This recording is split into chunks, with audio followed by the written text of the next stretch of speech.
ఎందుకు ఆది నుంచి కూడా రాజయ్య వర్సెస్ కడియం ఎందుకు మీ ఇద్దరి మధ్యలో ఎక్కడ గ్యాప్ వచ్చింది అసలు? గ్యాప్ ఎందుకు? మేము ఇద్దరు ఒకటి ఇక్కడైనా గ్యాప్ ఏంటి? ఆయన ముందు ఆయన టీడీపీ పార్టీ, అంటే ఇప్పుడు టీడీపీలో ఆఫర్ ఇచ్చింది కూడా మీది కాదని కడియం తీసుకున్నాను. అది ఆయనకి ఏంటంటే ఎప్పుడైనా నేను ఏకు మీకైతేనే భయం ఆయనకు. ఎందుకంటే దండోరా ఉద్యమంలో నేను నన్ను అరెస్ట్ చేయించాడు. తర్వాత నేను అదే ఆయనకు ఆఫర్ ఇచ్చినా కూడా అంటే ఇది రాజయ్య సీటే నాకు వచ్చింది అనేది ఒక అభద్రతా భావం. ఎప్పుడైనా రాజయ్య నాకు ఎప్పుడైనా ఏకమేకైతాడు అనే ఉద్దేశంతో అడుగడుగున అనేక ఇబ్బందులకు గురి చేసే కార్యక్రమం చేయడం వల్ల అట్లా చేయడం వల్ల నేను ఇంకా ఎదిగిన. అంటే శత్రువు ఎంత బలంగా ఉంటే మనం అంత ఎదగటానికి అవకాశం ఉంటుంది. ఉదాహరణకి ఒక రాజుకు 300 సైన్యమే ఉందనుకో, మనం 500 చూసుకుంటాం. 10,000 సైన్యం ఉన్న దగ్గర 12,000 కావాలనుకుంటాం. సో కాబట్టి అట్లా నాకు బలమైన శత్రువు కడియం శ్రీరామ్ ఉండడం వల్లనే నేను ఎదగగలిగాను. నేను ఆయన కంటే ఎక్కువ మెజార్టీతో గెలగలిగాను. నేను 12,000తో గెలిచాను, 33,000తో గెలిచాను, 58,000తో గెలిచాను. తర్వాత మొన్న చివరి 2018లో 37,000తో గెలిచాను. ఆయన 4,465 ఓట్లు మొదటిసారి, రెండోసారి 4,112 ఓట్లు, మొన్న సావుదప్పు కన్నులటువంటి 7,800 మొన్న గెలవదు. ఎప్పుడు 10,000 లోపు ఆయన. సో ఎందుకోసం అంటే రాజకీయ నాయకుడు కుట్రలు కుతంత్రాలు ఎత్తులు జిత్తులు వీటితో గెలవాలనుకున్న నాయకుడు. నేను ప్రజాబలంతో గెలవాలనుకున్నాను. అల్టిమేట్ ఏముంటుంది కదా, ఓట్లే కదా, ప్రజలు ఎంత గొప్పగా ఆదరించాలనేది చూసినప్పుడు. సో ఆ రకంగా నేను ప్రజాబలంతో ఎదుర్కొంటూ వచ్చిన. అన్నిటికంటే ఇంపార్టెంట్ ఆయనకంటే నేను ఉప ముఖ్యమంత్రి ముందు ఆయన. ఇవాళ it is an entrance question. So is the first deputy CM of Telangana అంటే ఎవరైనా కూడా డాక్టర్ రాజయ్య అనక తప్పదు. సో ఆ స్థాయికి వెళ్ళామంటే that is my hard work, my sincerity, obedience, ఇవన్నీ ఉన్నాయి కాబట్టి ఆయనకంటే నేను ముందుగా ఎదగలిగాను. సో ఇప్పటికి కూడా తప్పకుండా నా పేగు బంధాన్ని, బీఆర్ఎస్తో ఉన్న పేగు బంధాన్ని ఆయన ఎత్తులు జిత్తులు కుట్రలు కుతంత్రాలు చేసి తెంపాలని చూశాడు. కానీ ఇవాళ ఆయనే తెగిపోయాడు. సో ఆయనే తెగిపోయాడు. అంటే మామూలుగా నా కష్టాలు యేసుప్రభు జీవితంతో పోల్చుకుంటే మొన్న ఈస్టర్ పండుగ వచ్చింది, గుడ్ ఫ్రైడే అంటారు. గుడ్ ఫ్రైడే అంటే యేసుప్రభు చనిపోయిన దినం.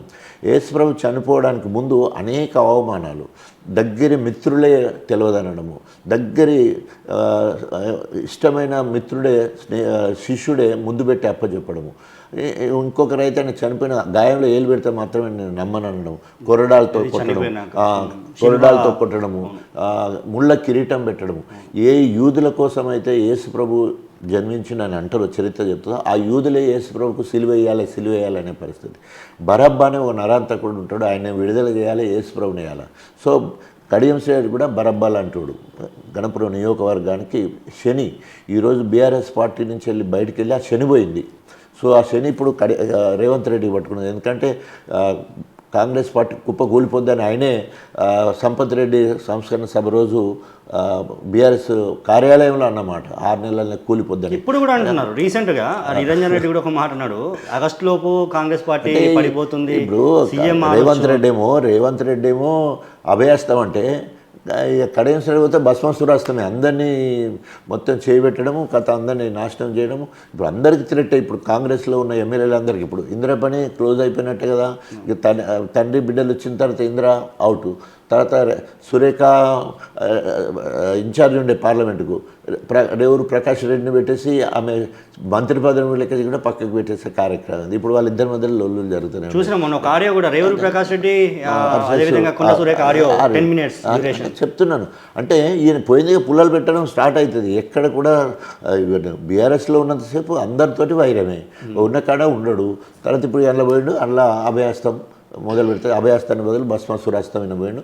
సో ఎప్పుడు ప్రభుత్వం కూలిపోయి చెప్పలేము. పొంగులేటేమో కొచ్చిన్ అంటే కేరళకు తన అనుచరులను ఎమ్మెల్యేలను పట్టుకొని అక్కడికి పోవడం జరిగింది. బట్టి విక్రమార్కనేమో మన ఏంది శ్రీధర్ బాబు దగ్గర పోయి మంతనాలు రోజంతా అట్లుండి ఆయన చేసే కార్యక్రమాలు. కోమటిరెడ్డి బ్రదర్స్ వాళ్ళ ఎత్తుగడలు వాళ్ళకు ఉన్నాయి.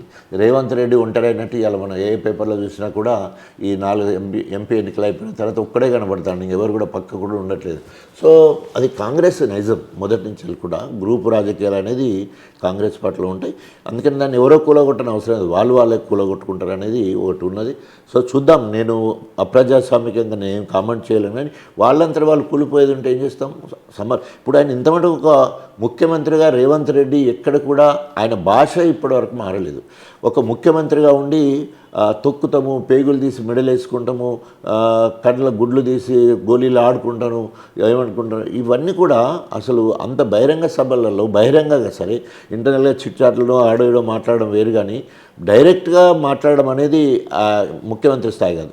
సో ముఖ్యమంత్రి స్థాయి మీద దేని మీద ఒక అవగాహన లేదు, వ్యవసాయం మీద అవగాహన లేదు, విద్యుత్ మీద అవగాహన లేదు, విద్య మీద అవగాహన లేదు, పాలన మీద అవగాహన లేదు. సో ఓన్లీ మార్పులో భాగంగా వచ్చింది తప్ప ఇది రేవంత్ మార్క్ అనేది ఏముంది చెప్పండి, ఏం లేదు కదా. ఒక్కటన్నది ఇది రేవంత్ మార్క్ అనేది లేదు. ఓన్లీ అది వైఎస్ రాజశేఖర రెడ్డి వేసినప్పుడు ఆ కంచె ఉంటే ప్రగతి భవన్లో ఆ కంచె తీసేస్తే మరి ఎవరైనా ఉండాలి కదా. మొదటి రోజు మంత్రులు, తర్వాత సెక్రటరీలు, తర్వాత ఇప్పుడు ఆఖరికి వాలంటరీ వర్కర్స్ ఉండే పరిస్థితి వచ్చింది. ఏమిటికి హుందాతనం ఉండాలా, నువ్వు ఉండాలా. ఒకటి ఎస్సీకి ఒకటి ఎస్టీకి ఇచ్చి దాన్ని అనాథాశ్రమం లెక్క తయారు చేసి వదిలిపెట్టి వాళ్ళు పోయిన వాళ్ళు ఇప్పటికే లక్షల కొద్ది అప్లికేషన్ పోయినా దేవునికి ఒక్కదానికి కూడా పరిష్కారం లేదు. సో నువ్వు ఏంది ఓన్లీ హంబక్ చేస్తే కథం అయిపోతుంది అనుకుంటే కుదరదు కదా. ప్రజలకు పాలన అందాలి. ఇప్పుడు మళ్ళా ఇప్పటి వరకు ఇప్పుడు కల్లాలు లేసే సమయంలో ఇప్పుడు రైతు బంధు వేస్తున్నావు, మళ్ళీ ఇప్పుడు ఆగస్టు 15కి రుణమాఫీ అంటున్నారు. రుణమాఫీ, రైతు రుణమాఫీ 2 లక్షలు ఒకటేసారి ఇప్పుడు పోయి మళ్ళీ ఇంకో 1 లక్ష తెచ్చుకోండి. నేను రాగానే డిసెంబర్ 9 2 లక్షలు రుణమాఫీ చేస్తాను. అది అట్లాగే ఉన్నది, అట్లే ఉన్నది. పంట నష్టం అట్లాగే ఉన్నది. ఇక ఏది కూడా జరగలేదు. అంటే ఒక అవగాహన లేదు. అంటే తప్పును ఎత్తి చూపాలనే బీఆర్ఎస్ మీద తప్పులు చూపించాలనే ఇప్పుడు 6 నెలలు వేస్ట్ చేసింది తప్ప దాన్ని ఒక దాడిలో పెడదామనే ఆలోచన లేదు. ఏదైనా ఇప్పుడు ఒక ప్రభుత్వం నుంచి ప్రభుత్వం వచ్చినప్పుడు విత్ ఇన్ నో టైంలో ఆ పథకాలు కంటిన్యూ చేయాలా. కళ్యాణ లక్ష్మి కంటిన్యూ చేయవు, మొన్న రంజాన్కి బట్టలు ఇవ్వవు, తర్వాత అంతకుముందు క్రిస్మస్కి ఊర్లలోకి బట్టలు పంపించలేదు.